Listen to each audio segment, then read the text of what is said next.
ערב טוב לכולם, אנחנו שמחים להיות פה בעוד אירוע של פאנל מסר מדע ותודעה, וכרגיל יש לנו פה אורחים מעניינים עם הרצאות מרתקות. הערב יש לנו את דוקטור אלנה רגוזין שתדבר על הקו שמחבר ציור בטכניקת הנוירוגרפיקה, טכניקה מדהימה שהתנסיתי בה לפני כמה שבועות וחשבתי שכדאי שגם הקהל ישמע עליה.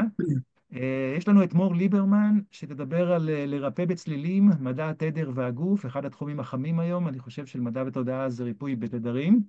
ויש לנו את יוסי מורגנשטיין, שאני מכיר אותו הרבה זמן ורציתי מזמן להביא אותו לכל מיני אירועים, וסוף סוף זה יסתדר. הוא ידבר על תרגילי ראייה לחשיפת טבע התודעה האמיתי, אני חושב שזה נושא מרתק, ונשמח לשמוע גם אותו. אז הפורמט הוא, כרגיל, יש לנו את שלושת המרצים בכל אחד, ב5 דקות 55 שניות של הרצאה רציפה, ואחרי שלושת ההרצאות האלה, יהיה לנו את קטע של שאלות, 10 דקות לכל אחד. אנחנו גם נפתח במדיטציה קצרה, ונסיים באיזשהו מדיטציה או תרגול. אז אנחנו שמחים להיות פה איתכם, ואני אעביר את הבמה ליוסי מורגנשטיין למדיטציה קצרה, 2-3 דקות, הבמה שלך. שלום לכולם, אני מאוד שמח להיות כאן. בואו קודם תשבו בנינוחות. נינוחות זה מצב שבו אתם מחפשים את המקום של מינימום מאמץ, קצת לזוז את הגוף ימינה שמאלה, להרגיש היכן אתם, נקודת הניוטרל, היכן אתם לא צריכים מאמץ, לשמור על גב זקוף בין שמיים וארץ, אנחנו בני אדם, זה התפקיד שלנו, זה הייעוד שלנו, ולאט לאט אפשר לעצום את העיניים ולהקשיב לנשימה. צורה הכי פשוטה, אוויר נכנס, יוצא, נכנס, יוצא, אוויר נכנס, ממלא את כל הגוף, מגיע עד לעומק, עד לכל מיטוכונדריה ומיטוכונדריה, מותמר, יוצא החוצה, מותמר בתוך העצים וחוזר. כך לאט לאט מצד אחד אנחנו נכנסים למצב של שקט, של רגיעה ושל קשר מתמיד עם הטבע. תשימו לב שברגע שהאוויר נכנס למקום מסוים, מיד האנרגיה מגיעה לשם וגורמת לרגיעה, להרגעה, להרפיה, לרפואה.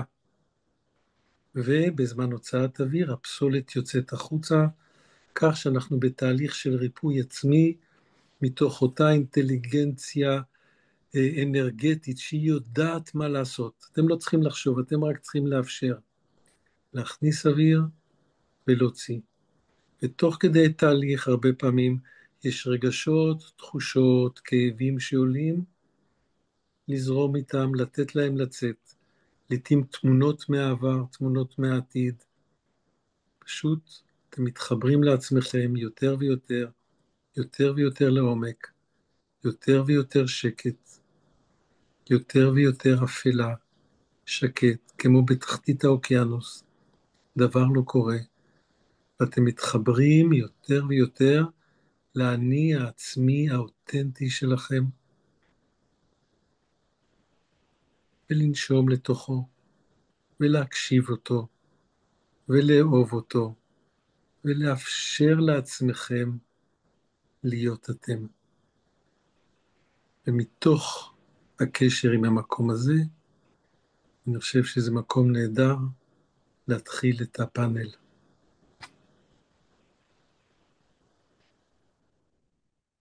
תודה רבה יוסי על מדיטציה נפלאה. זה תמיד כיף לראות כל אחד איך שהוא מעביר את המדיטציה ולקבל את כל הגוונים וכל הצבעים. באמת תודה רבה.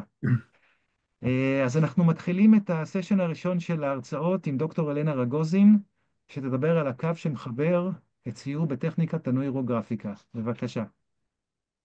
שלום לכולם, תודה לאלון על ההזמנה ועל הפידבק החיובי שנתת לי.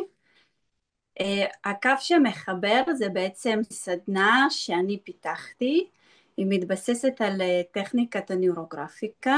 טכניקת נוירוגרפיקה זאת שיטה שפותחה על ידי פסיכולוג בשם פאבל פיסקרוב. הפסיכולוג הזה הוא גר 8 שנים פה בישראל, ואחרי זה עבר להתגורר ברוסיה. הוא בעצם פיתח את השיטה על בסיס עקרונות של העבודה של הנוירונים,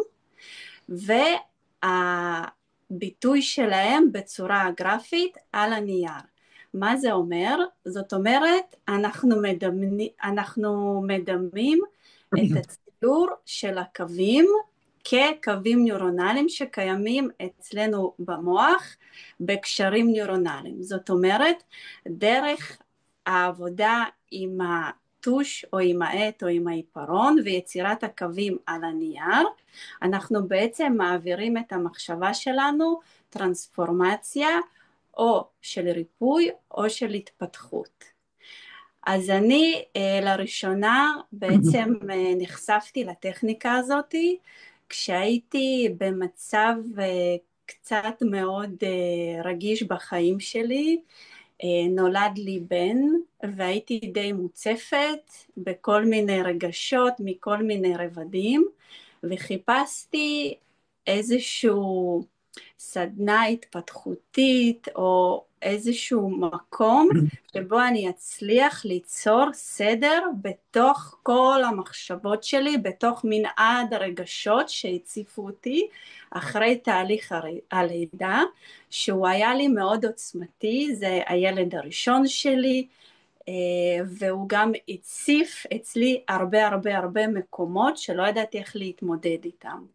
אז ברגע שנחשפתי לשיטה הזאת, הבנתי שאני יכולה לקחת ולחבר את כל הרגשות שלי לאיזשהו צורה אינטגרלית, להכיל אותם, ואז בתוך כל הציור הזה שאני מייצרת עם הקו הנוירוגרפי, אני יכולה לאבד את הרגשות האלה, את החיובי להגדיל, ואת הרגשות הפחות נעימים אני יכולה להכיל.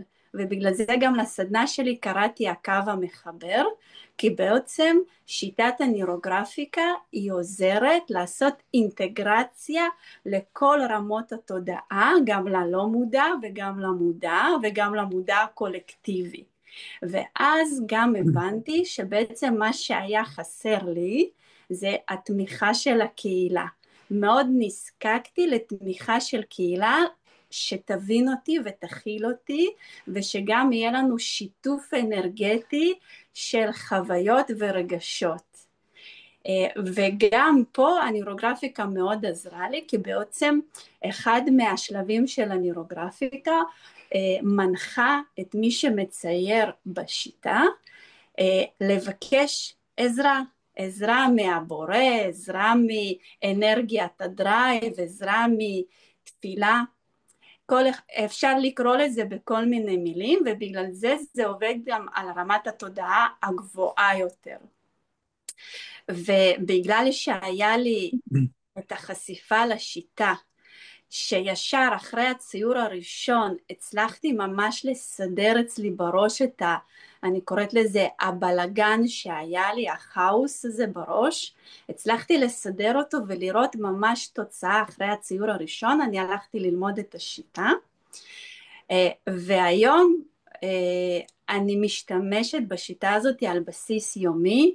היא עוזרת לי גם להתפתח אישית, רוחנית, תודעתית. אני מצליחה ממש להרחיב את התודעה שלי, וגם בפן הפרקטי יותר, אם יש לי איזושהי חרדה מהסביבה, מסיטואציה לא נעימה, איזושהי מחלוקת שאני רוצה ליישר ביחסים שלי עם אנשים, כי בעצם ביום יום יש לנו אתגרים, אז השיטה הזאת היא ממש עוזרת לי לפתור את האתגרים שלי, כי דרך השיטה אני מעבירה את עצמי טרנספורמציה, וממש אני עושה את זה בציור, והציור הזה מלבד לזה שהוא ממחיש שיש לי תהליך מסוים, הוא גם אחרי זה מראה לי את ההוכחה לטרנספורמציה שעברתי בתהליך, וגם בסוף התהליך אני יוצאת עם תובנות שמחלחלות אליי תוך כדי התהליך, כי התהליך הוא מאוד מדיטטיבי,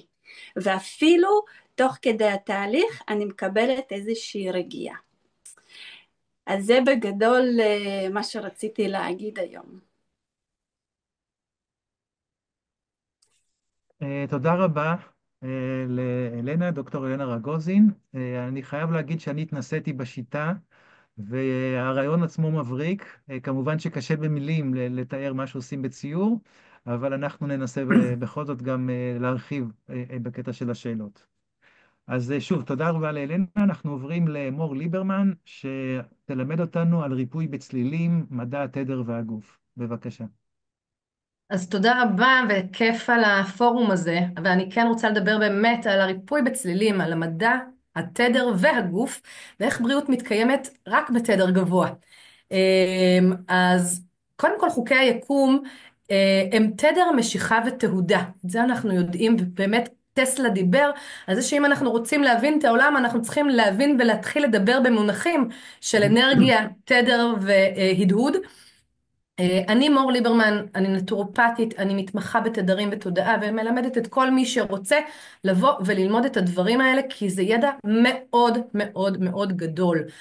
קודם כל צריך להבין מה זה תדר. תדר בעצם הוא סליל שאנחנו לא רואים, הוא מלא מלא במידע, אור מבחינת הקבלה, והוא בעצם חלק מהתדרים מסוגלים להתפרש אצלי בגוף על ידי מערכת העצבים המרכזית, המוח, אבל הם מגיעים אליו דרך חמשת החושים, חוש המישוש, השמיעה, הראייה וכן הלאה.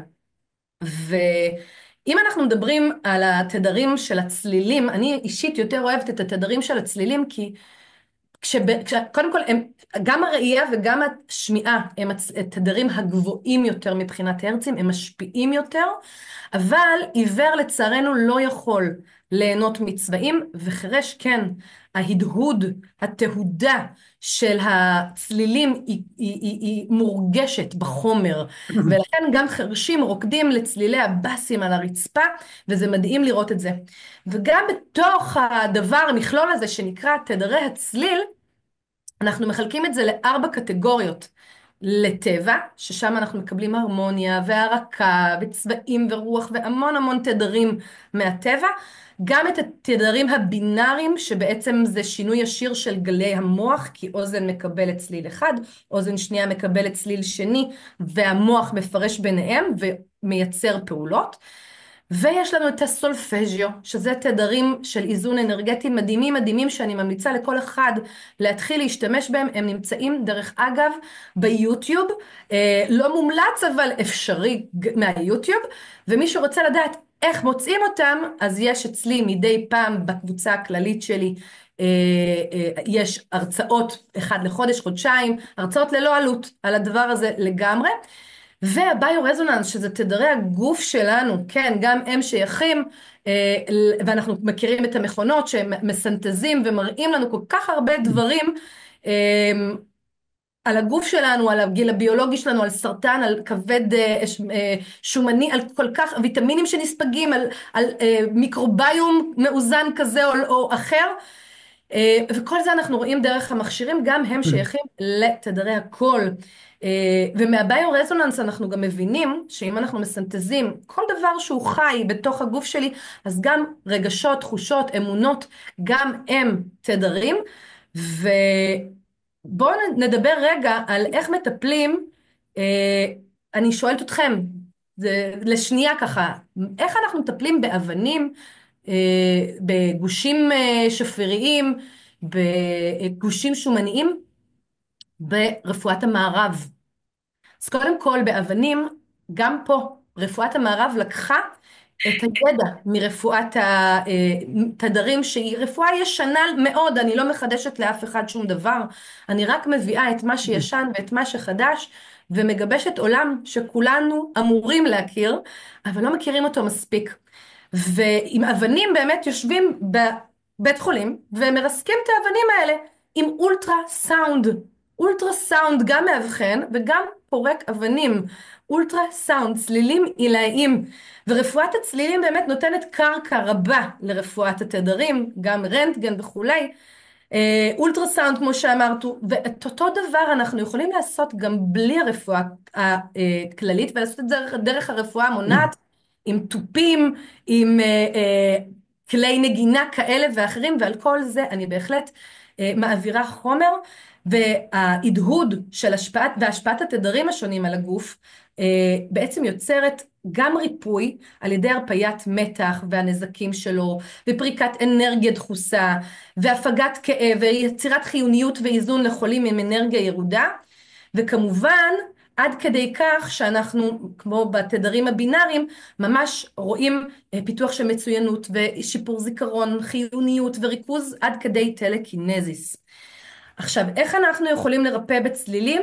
קודם כל, אמרנו, יש את המכונות של הביורזוננס שעושות אבחון מדהים, הן מאבחנות סרטן בשלב 0, מינרלים וויטמינים חסרים, מצב המיקרוביום, מערכות בגוף, חומצה בסיס, גיל ביולוגי, רמות וסוגי רעלנים בגוף, רגישויות ועוד ועוד ועוד, ותוצאות האבחון נותנות לי אישית בקליניקה מענה ישיר לאיך ומה עליי לטפל כדי להגיע לאיזון וריפוי מלא. כנ"ל גם, אני אוהבת להגיד את הנמסטה, שזה מין קיצור דרך כזה לנשימה, מדיטציה, ספורט, טבע והעלאת התדר. והפוטנציאל העתידי הוא שמתוך הדברים האלה אנחנו ממש רואים בזמן האחרון את המדבדים וקפסולות ריפוי תדרים ומדבקות תדרים וכל מיני דברים שמתעסקים עם תדרים, כי העולם הזה הוא עולם ומלואו, וכן אפשר לרפא בכל תדר ובטח בצלילים, כי מדע התדר והגוף זה בריאות שמתקיימת אך ורק עם תדר גבוה. תודה מור על איזושהי הצצה לנושא המעניין הזה. ואנחנו עוברים עכשיו להרצאה השלישית והאחרונה, לפני קטע של השאלות, ליוסי מורגנשטיין, שיספר לנו על תרגילי ראייה לחשיפת טבע התודעה האמיתי. בבקשה.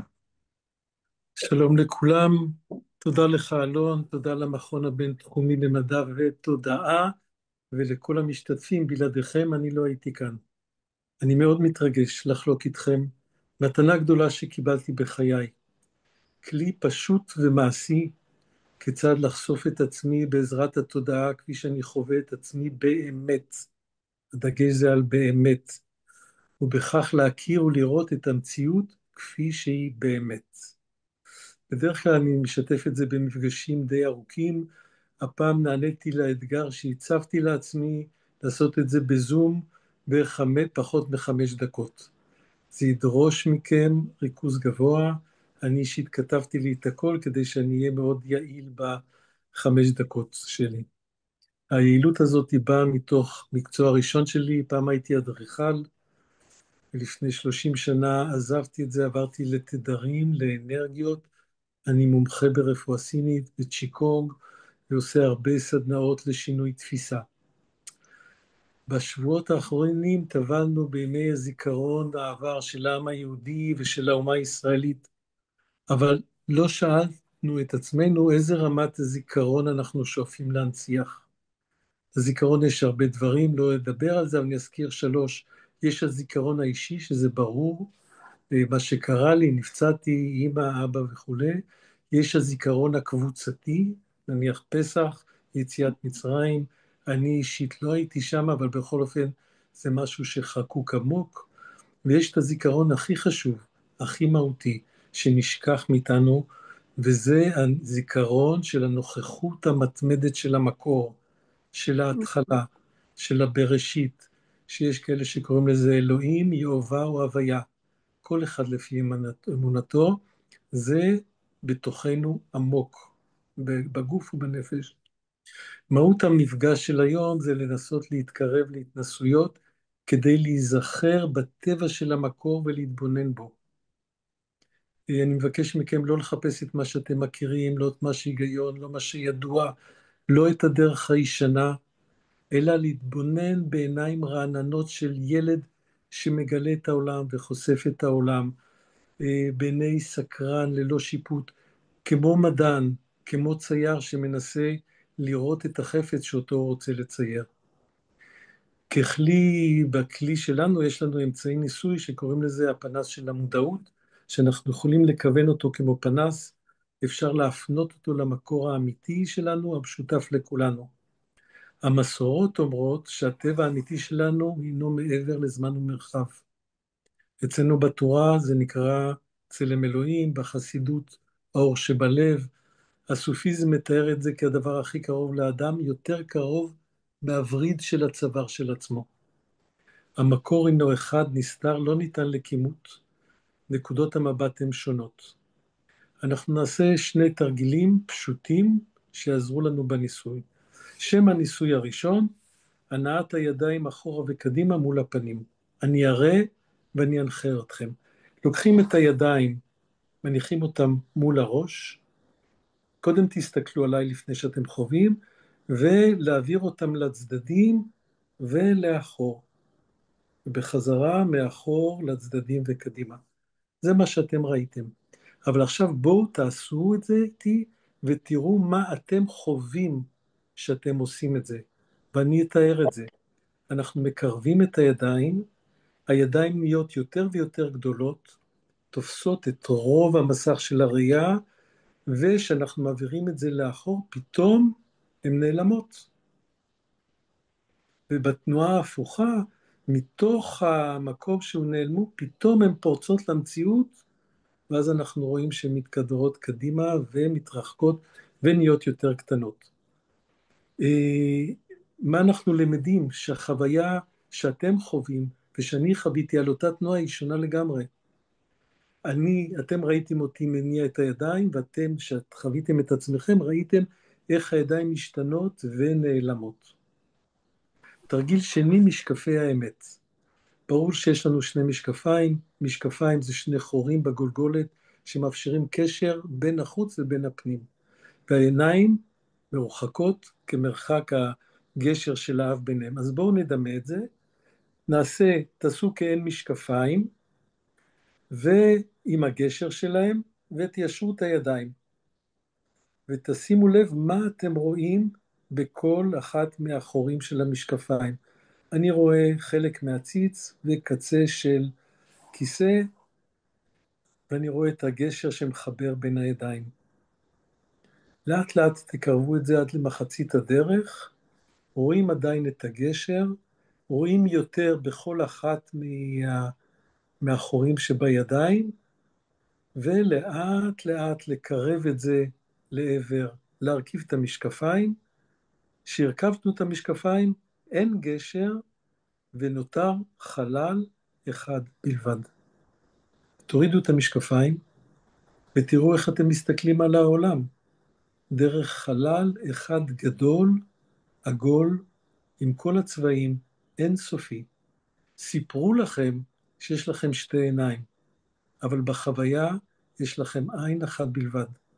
וזה דבר שאתם חוויתם ככה מתחילת העולם, מתחילת החיים שלכם, עדיין אתם ככה, וככה זה יהיה תמיד. האחרים שקרנים, מספרים לכם את הדברים כדי לחנך אתכם, אבל זה לא החוויה שלכם. ואני אסכם במשפט של משורר בריטי שאומר, כולנו נולדנו נסיכים ונסיכות, ובגלל החינוך הפכנו לקרפדות. אז על הקרפדה יש שתי עיניים, לנו יש עין אחת, וזה שינוי מהותי. אין לי זמן פה להרחיב את המשמעות העמוקה של העניין, גם על מערכת העצבים, גם על היחסים שלנו עם האחרים וכו'. אז אני מאוד מודה לכם.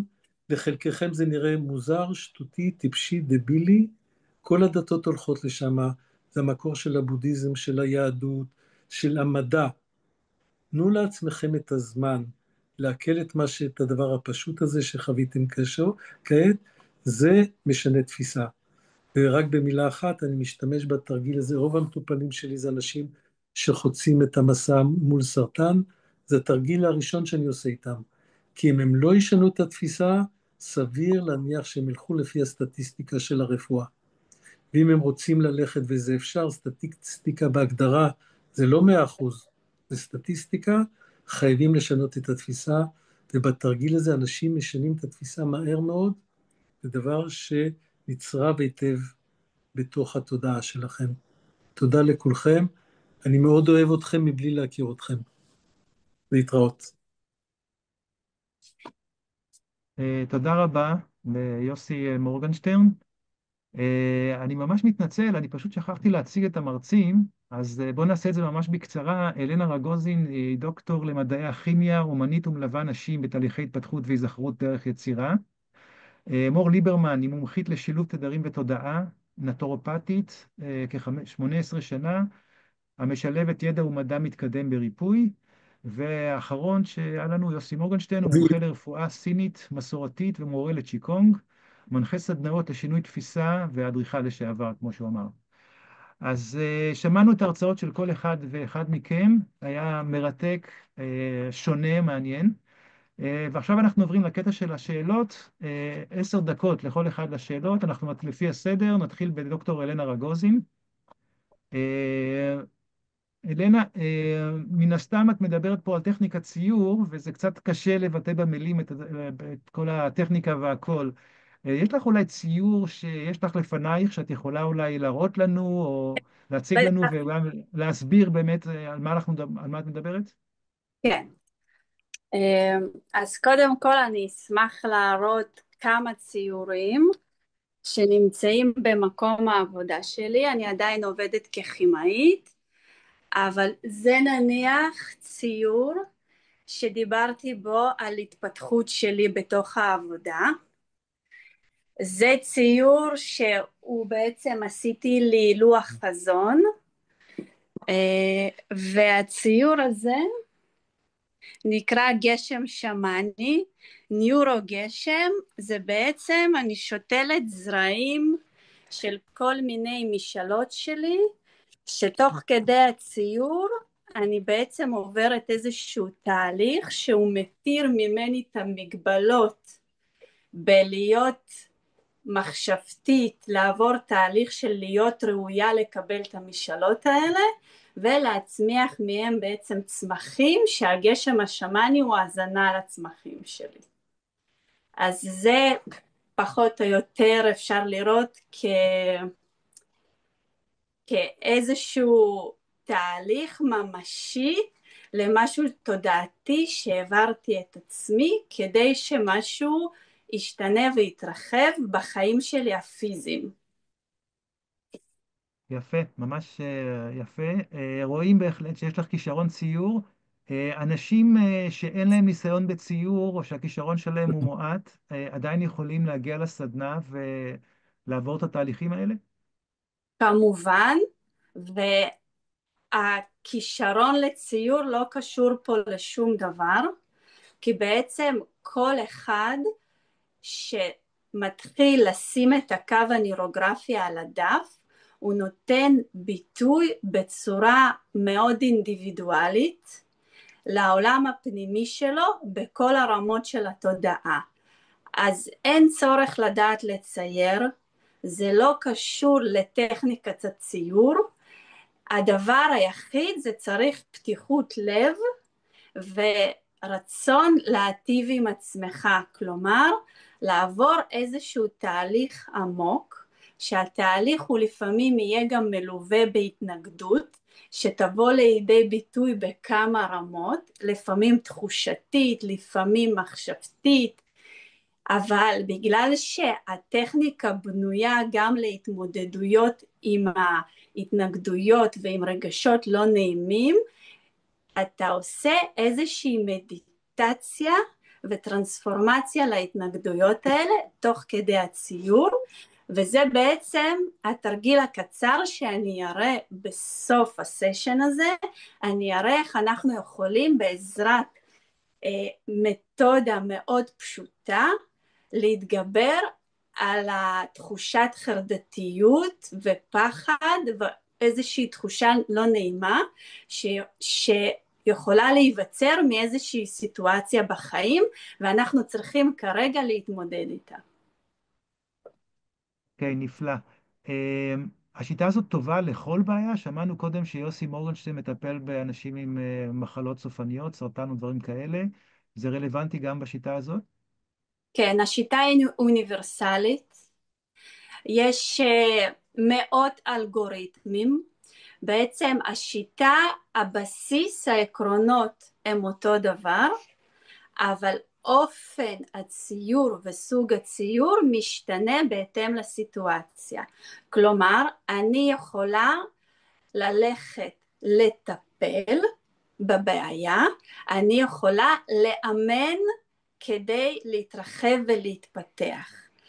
אני יכולה לקחת אלגוריתם שהנושא, אפשר לבחור כל נושא בחיים, אני יכולה לקחת אלגוריתם ולטפל נניח בבריאות שלי, ואני יכולה לחילופין לקחת ולהגיד אני רוצה לקנות בית, אז אני עושה לי עכשיו לוח חזון לבית.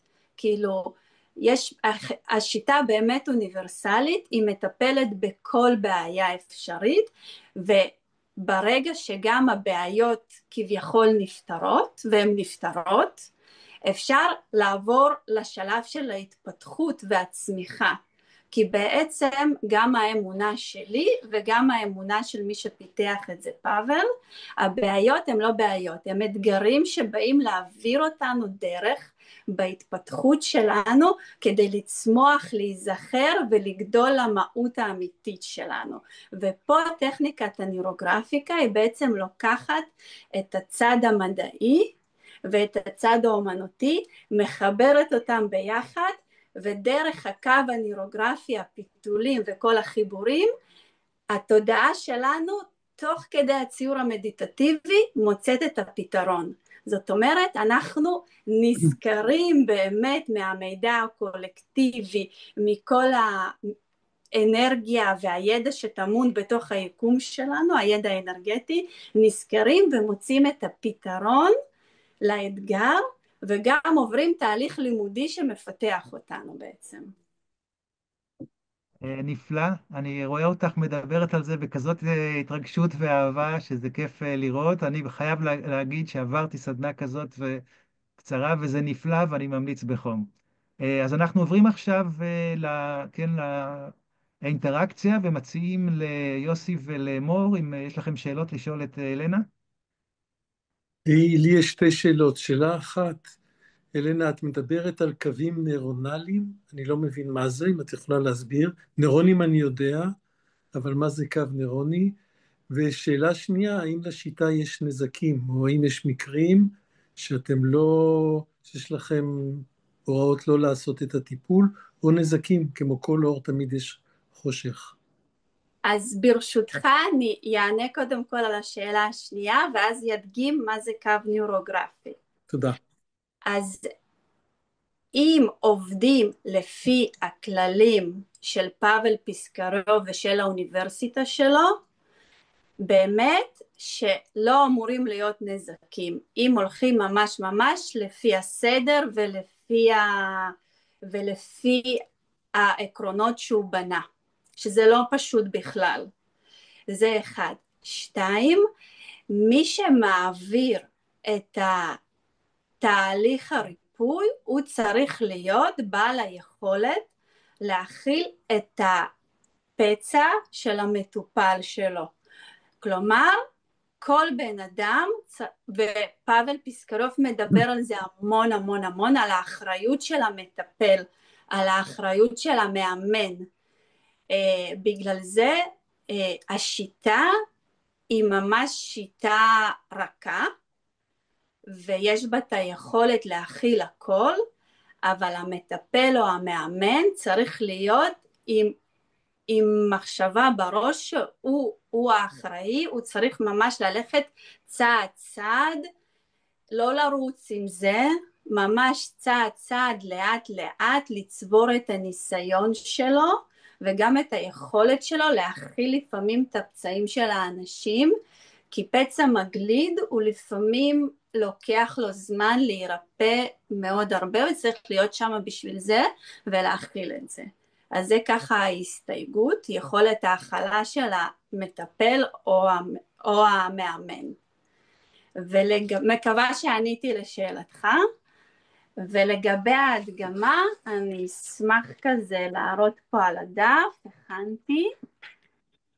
אז קו נוירוגרפי, ההגדרה שלו, שזה קו הולך לא לכיוון שהמוח לוקח אותו, וזה קו אקראי, הוא לא חוזר על עצמו, כן? הוא כמו הקשרים הנוירונליים אצלנו במוח, שאין להם באמת מסלול מדויק, מחודד. אז זה בערך הקו הנוירוגרפי. עכשיו, אם מישהו רוצה בבית להתאמן ממש מה זה קו הנוירוגרפי, אז יש תרגיל קצר שאפשר לעשות. למשל, תדמיינו שזה רגע מטבע, כן?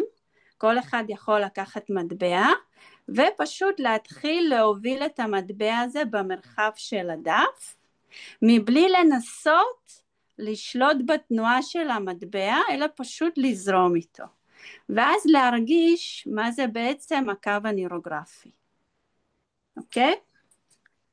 אז זה ככה בגדול על ההגדרה של הקו הנוירוגרפי. תודה תודה רבה. רבה. תודה רבה, מרתק. אלנה. כן, בהחלט מרתק. מור, יש לך איזו שאלה ממש קצרה ותשובה קצרה? בעיקרון, אני מקווה. תגידי, קודם כל אמרת שבטיפול הזה את לוקחת אחריות אישית על התהליך. מה זה גובה ממך? זמן. צריך לא למהר, לאט לאט. אפילו אם קבעתי שעה וחצי, אני אתן שעתיים ושעתיים וחצי, אם אני רואה שזה מה שהמרחב מבקש. תודה. טוב, תודה רבה, זה באמת מאוד מעניין. עמדתם בזמן במסגרת השאלה הקצרה והתשובה הקצרה. אז שוב, תודה רבה לדוקטור אלנה רגוזין על שנתן לנו חשיפה לשיטה נפלאה וחדשנית.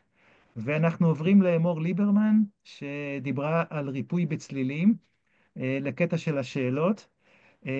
אז דיברת על זה בעצם שיש לך מכשיר שהוא מאבחן את המטופל, ואז אפשר בעצם לרפא.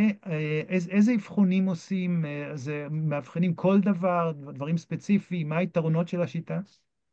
תראה, בעיקרון, המכשירים האלה, יש 3 ארצות שבונים את המכשירים האלה, זה בדרך כלל נוצר בגרמניה, בשוויץ וברוסיה, ששם יש יותר מדענים, שמתעסקים עם מה שנקרא הביו-רזוננס, הרזוננס, ההדהוד של הגוף החי, אוקיי? ומתוך תודה. כך באמת מייצרים את המכונות האלה שיודעים לאבחן וגם לטפל. אני מכירה הרבה מטפלים שמשתמשים בזה, אני פשוט מטפלת בשיטות נוספות שהן יותר מהירות לי מבחינת הטיפול, אבל מבחינת האבחון אני מאוד מאוד אוהבת אותם, הם נותנים לי דברים שאני לא יכולה לראות בבדיקות הדם, כמו גיל ביולוגי, כמו רמת החומציות בדם, כמו איזה ויטמינים ומינרלים נספגים או לא נספגים, האם יש לי רגישויות למזון, איזה מיקרוביום שלילי יש לי, איפה הוא נמצא ובכמה אחוזים, אם יש לי כבד שומני ברמה שעדיין מערכת הרפואה הקונבנציונלית עוד לא שווה לה לבדוק את זה, ועוד ועוד, וכמובן סרטן ברמה 0, שזה השלב הכי נכון למעשה להתחיל לטפל בסרטן, גם מבחינת הטיפול המונע וגם מבחינת הטיפול הקונבנציונלי, כדי לא להזיק לגוף למעשה.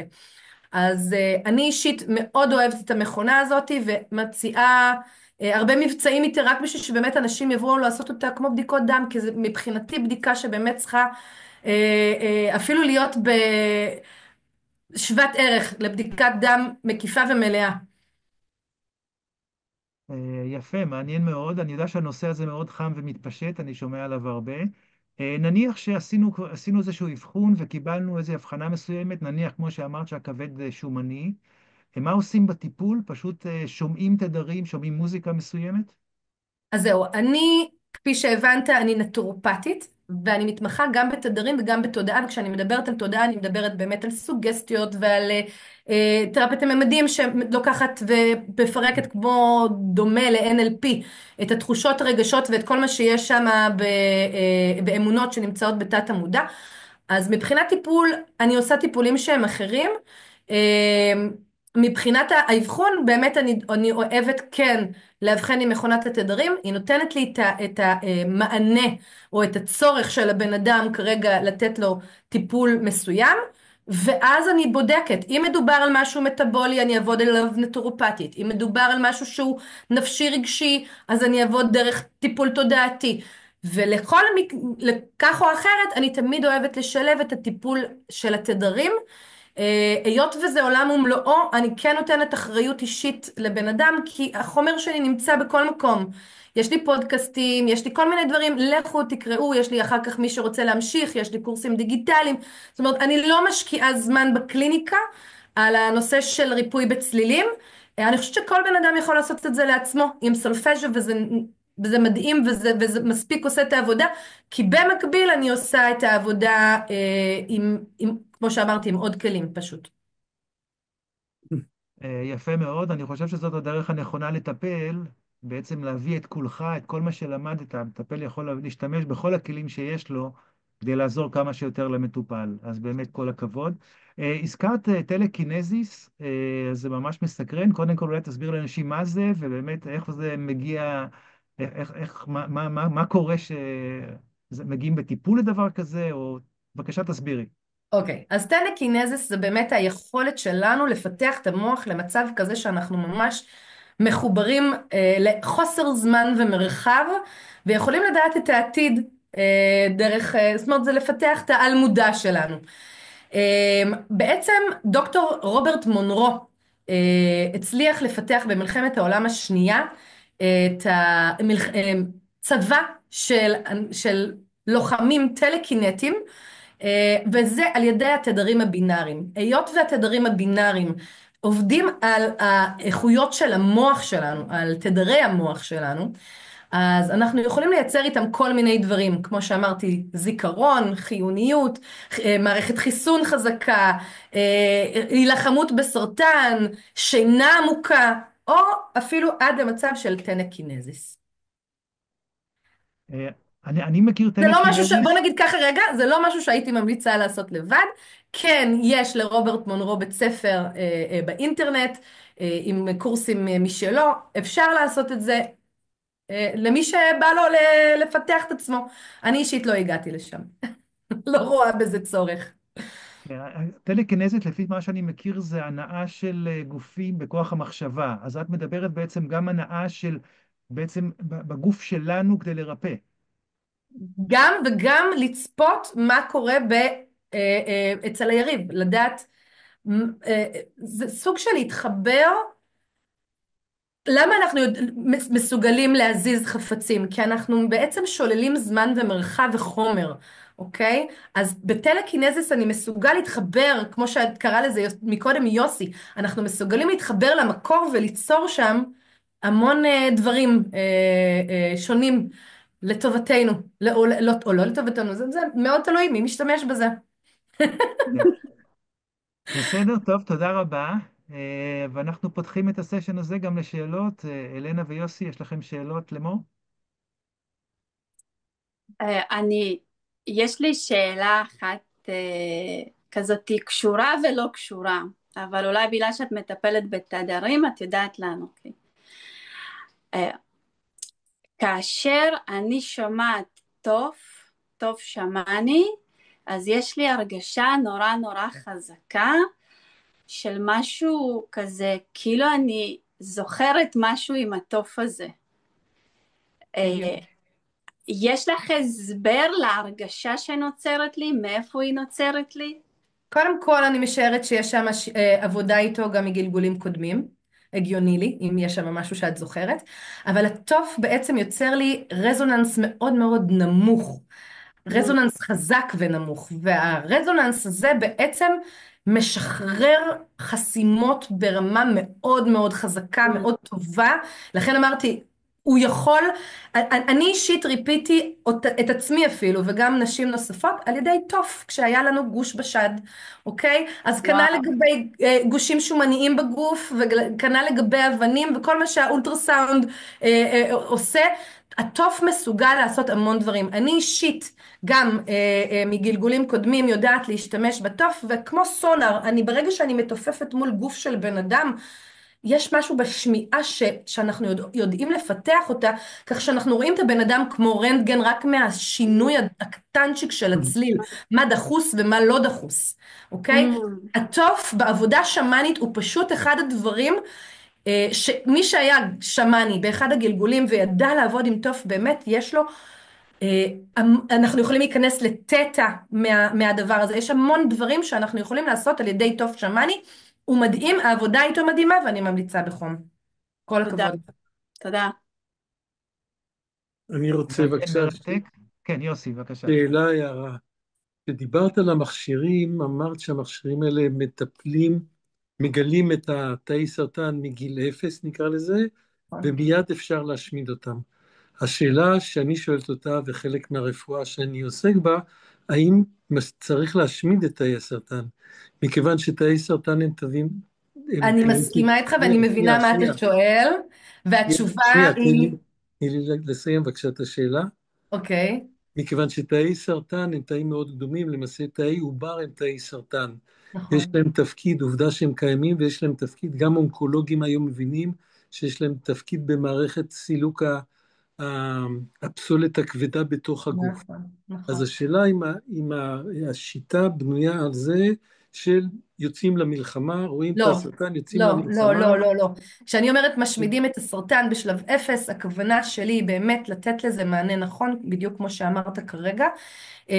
מי שמשמיד אותו זה למעשה הרפואה הקונבנציונלית, אבל בהחלט רצוי לדעת שסרטן, לרוב זה באמת עומס של רעלנים, טפילים ופרזיטים בגוף, וכן יש מה לעשות עם זה, בעיקר בשלב 0, הרבה יותר קל, יש שם חומציות מוגברת בגוף, יש המון דברים שאנחנו יכולים לאזן ולטפל ברמה נכונה, נאותה ומותאמת יותר. ואני מסכימה איתך ואני מבינה את הגישה. המילה להשמיד אולי לא מתאימה אם כך. כן, לא, אבל אנחנו מכירים את זה מהרפואה הקונבנציונלית. אני די נותנת את העולם הזה ואת העולם הזה, אבל כן, אני בהחלט מסכימה איתך שהמילה להשמיד צריך לדייק אותה, ובאמת לתת לה מענה אחר ולא להתבהל ממנה, כמו שכולם עושים. מסכימה לחלוטין. תודה רבה למור וגם לצוות על השאלות. אנחנו פשוט נמצאים פה במדינה שלצערנו רוצים להשמיד אותנו, ורק הבוקר אנחנו יודעים נפל טיל בנתב"ג, אז לכן השפה פה היא הרבה יותר אלימה מאשר בדרך כלל, וכדאי באמת להשתמש בשפה יותר עדינה. אז תודה מחובתנו ליוסי גם על ההערה. כמטפלים, צודק, מחובתנו צודק, כמטפלים, צודק. וזה שינוי תודעה. השפה שאנחנו מדברים. צודק, בהחלט, יוסי, אני זה מסכימה הכי איתך קשה. לחלוטין. בהחלט. תודה רבה על ההערה. מור לצערנו צריכה לצאת, אז בבקשה, תודה רבה על ההשתתפות. אנחנו עוברים... אני בכל זאת אשאר קצת לשמוע את יוסי, כי הוא מאוד מאוד עניין אותי, אבל אני תכף יזוז, יוסי, אני אדבר איתך אחר כך. בשמחה. אוקיי, מצוין, יופי. אז אנחנו עוברים לקטע של השאלות של יוסי. אה, אז יוסי, קודם כל אני רק תיקון קטן, כל האירוע הזה הוא לא במסגרת המכון הבינתחומי למדע ותודעה, יעל ואני היינו מאוד פעילים שם, אבל כרגע אנחנו מחוץ למסגרת הזאת. אני מוחק את זה מהפרוטוקול. הכל בסדר. אז בעצם עשית פה תרגילים שכן, אני לא בטוח, כן, שהקהל הבין, אני חושב שהם היו פשוטים. מה בדיוק המטרה של התרגילים האלה? המטרה של התרגילים האלה זה בדיוק זה, למצוא דברים הכי פשוטים, כדי להבין שמה שאנחנו רואים זה לא המציאות. למשל, סיפרו לנו שיש לנו שתי עיניים, אבל זה לא החוויה שלנו.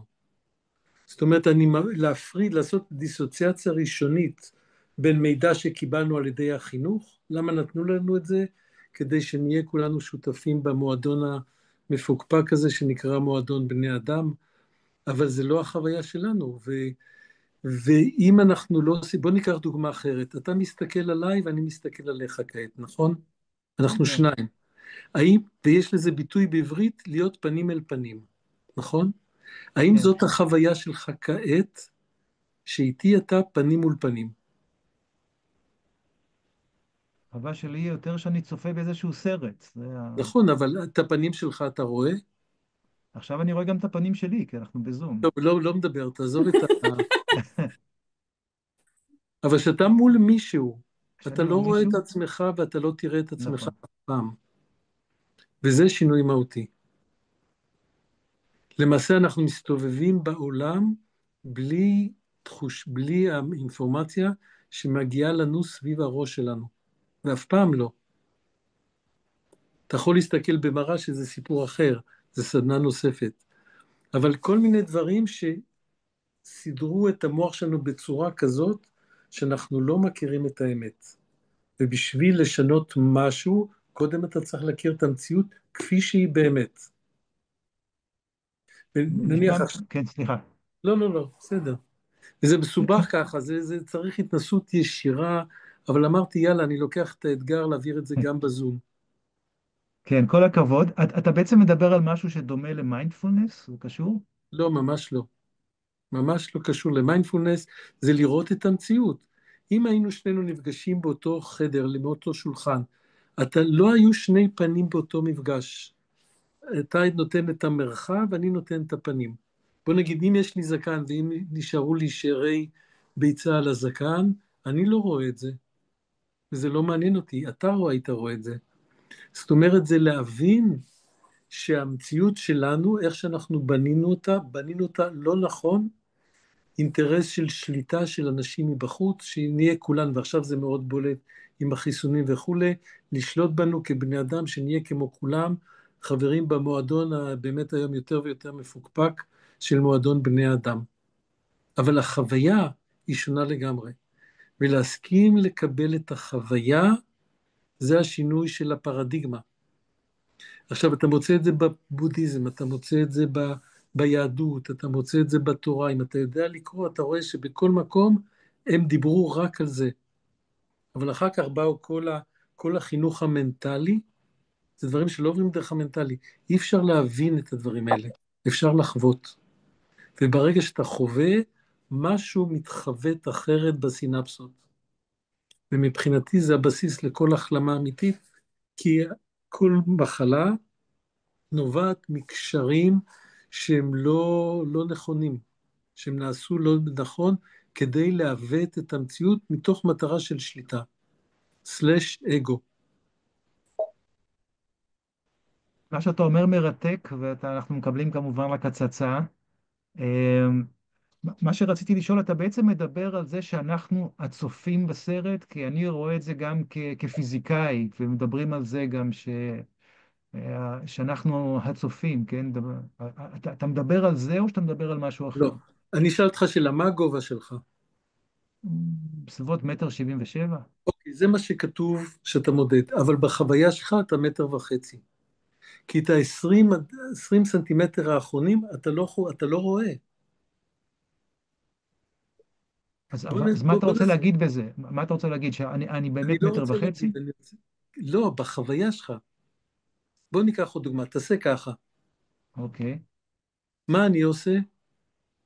אתה עושה אותו דבר, לא? לא, מה אני עושה? תאר לי מה אני עושה.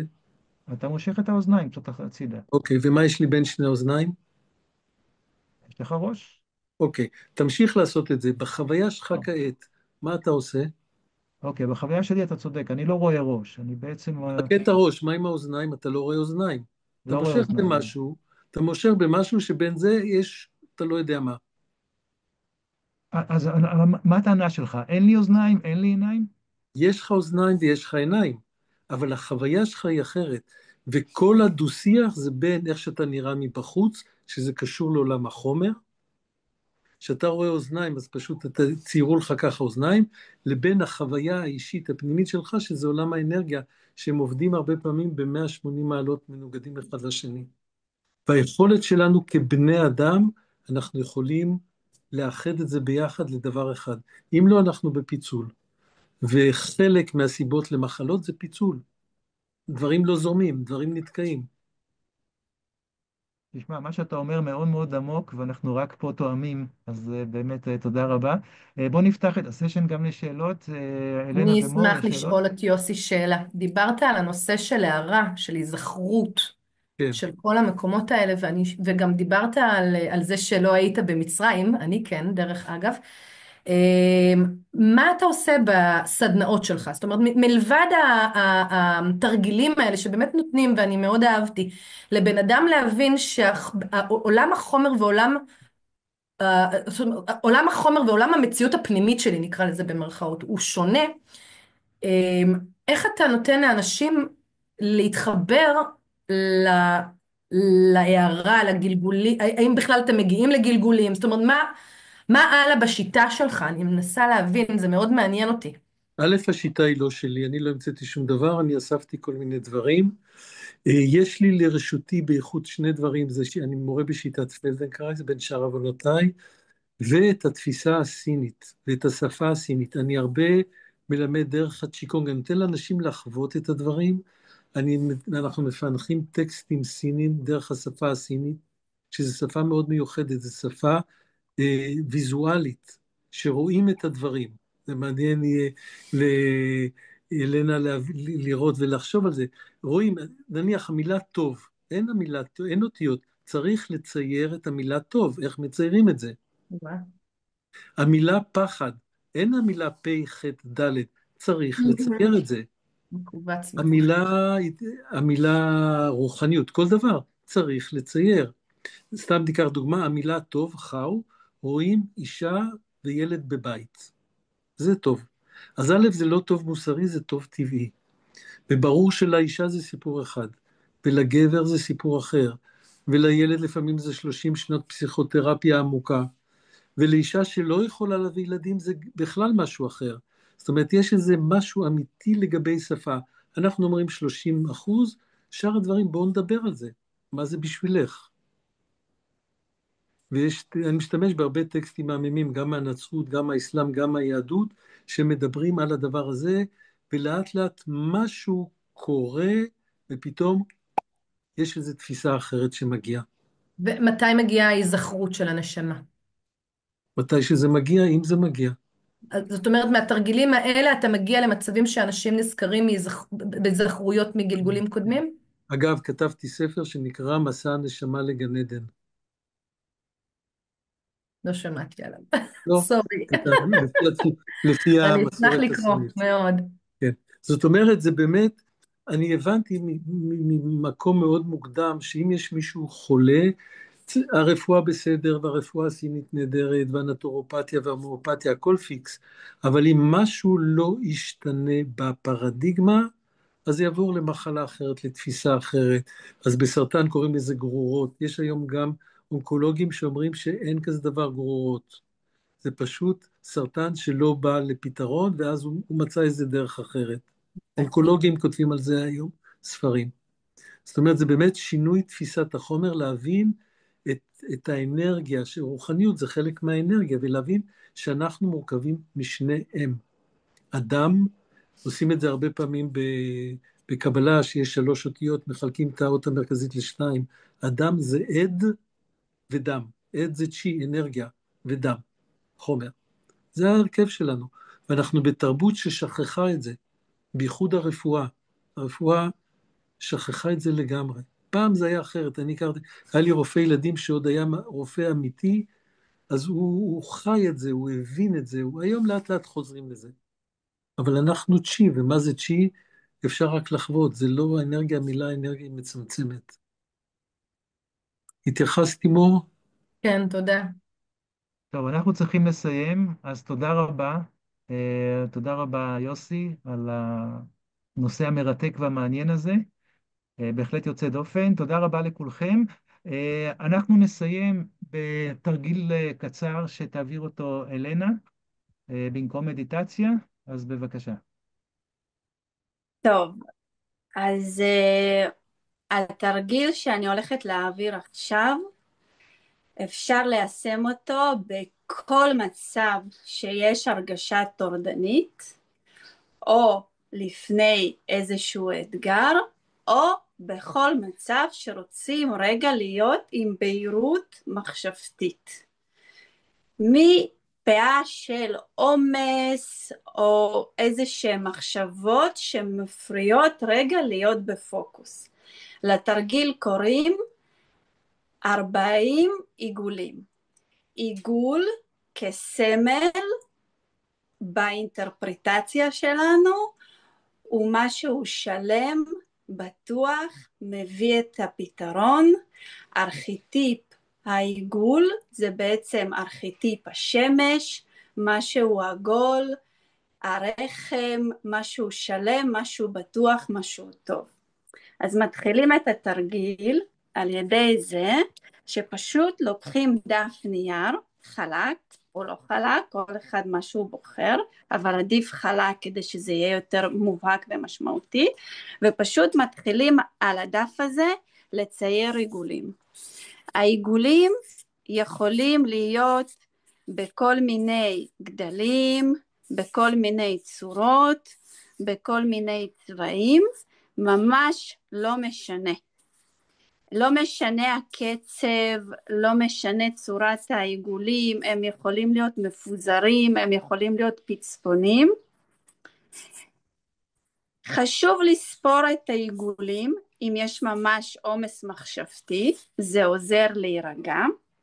תודעתית, צורת העיגול עוזרת לתודעה שלנו להירגע ולהיות במצב שלם ובטוח יותר, ולאחר שבעצם מסיימים את 40 העיגולים, אפשר בחיתוכים של העיגולים לעשות בעצם פעולה כזאת שנקראת פעולת העיגול, ולחבר בין העיגולים. ובעצם מסביב לעיגולים אפשר גם להעביר קו נירוגרפי, ואז בחיתוכים, שזה בעצם האזורים, החיתוכים זה האזורים, האזור הזה הוא אזור שיכול להיות קצת נתפס כחד. אז ברגע שאנחנו ממלאים את הפינה החדה ומעגלים אותו, אנחנו בעצם עושים תרגיל על התודעה, שבתרגיל הזה אנחנו מעבים את הפינה החדה, מכילים, ממיסים אותה ומכילים אותה ועושים אינטגרציה לכל החלק. זאת אומרת, אנחנו לוקחים את אותו האתגר, את אותה המחשבה הלא נעימה, נותנים לה מקום חיבוק חם, ובעצם מכילים אותה. אנחנו לא בורחים ממנה, אנחנו מכילים אותה, ובעצם היא הופכת להיות מאתגר, ממשהו מפחיד, למורה ומדריך ולמשהו מלמד. ואז בעצם אזור שהוא היה אזור שנתפס לא לגמרי נעים ורך, הוא הופך להיות לאזור רך, כמו האזור הזה, והוא הופך להיות לאזור גם שלם. אז כל אחד יכול להתנסות בזה בבית, וישר לראות בתרגיל את האפקט של אותו הציור. הציור הוא לגמרי מדיטטיבי, תוך כדי הדיוקים של הקווים ושל הפינות ושל החיתוכים, כבר תוך כדי העיגול בעצם של הפינות האלה והעיבוי של המקום הזה, אנחנו בעצם יוצרים קווים שמחברים אותנו לעצמנו, מחברים את התודעה, מקבלים פוקוסינג ואיזושהי מדיטציה פנימית, שתוך כדי המדיטציה ישר רמות החרדה יורדות, רמות הבלגן, וממש יש לנו איזה רגע פנימי כזה, שבעצם אנחנו מקבלים בו גם את השקט ואת השלווה ואת ההרמוניה. וזה בעצם מה ששיטת הנירוגרפיקה מושתתת עליה, יצירת האינטגרציה בין כל הרובד של התודעה, בין כל החיבורים והריפוי שאנחנו יוצרים לעצמנו ברגע שאנחנו עוברים דרך כל רמות התודעה והחיבור ביניהם. כמובן, אחרי שמסיימים לעגל את כל הפינות, אפשר להוסיף צבע. צבע בעצם מוסיף אנרגיה. את הצבע אפשר להוסיף אלנה, אנחנו פשוט צריכים מרקרים. לסיים. משפט אחרון. משפט אחרון, מוסיפים את הצבע במרקרים, מה שיכול לתת אקסטרה אנרגיה למקומות מסוימים שהיינו רוצים לקבל בהם משהו מבחוץ, מבחינה אנרגיה. טוב, תודה רבה על ההדגמה של השיטה, ופה אני רואה את הקשר ליוסי מורגלשטיין שמדבר על החוויה את הסדנה שלך צריך לחוות ממש, ולדבר עליה זה קצת מאתגר, אבל כן. שוב, אני ממליץ בחום על הסדנה. אז תודה רבה לכל המשתתפים, לאלנה, ליוסי ולמור, שנתנו לנו הצצה באמת לנושאים מרתקים מעניינים. אנחנו פה מאמינים בתודעה, מאמינים שכולנו מחוברים, אנחנו מדברים על שינוי תודעתי, אנחנו מדברים על משהו אחר, ואני חושב שאנחנו נותנים אור, חלונות של אור, לאנשים, כן, בארץ, לאנשים ששומעים אותנו, במיוחד בתקופה האחרונה, התקופה החשוכה האחרונה, שאני מאמין שאפשר לצמוח ממנה ולהתפתח. אתה אז יודע כמה שוב, אנשים שומעים אותנו כעת? אולי יעל יודעת, אבל אני חושב שתקבל את האינפורמציה הזאת עוד רגע. מעניין. אז שוב, תודה רבה לכולכם, תודה רבה לאנשים מאחורי הקלעים, ליעל ולרחל, ואנחנו נתראה בערך עוד חודש, נעדכן בתוכנית הבאה. תודה רבה, ושיהיה תודה, לנו המשך תודה, תודה לכולם, תודה. שבוע ואת נפלא. יעל ורחל, חלק מהצוות. תודה. תודה.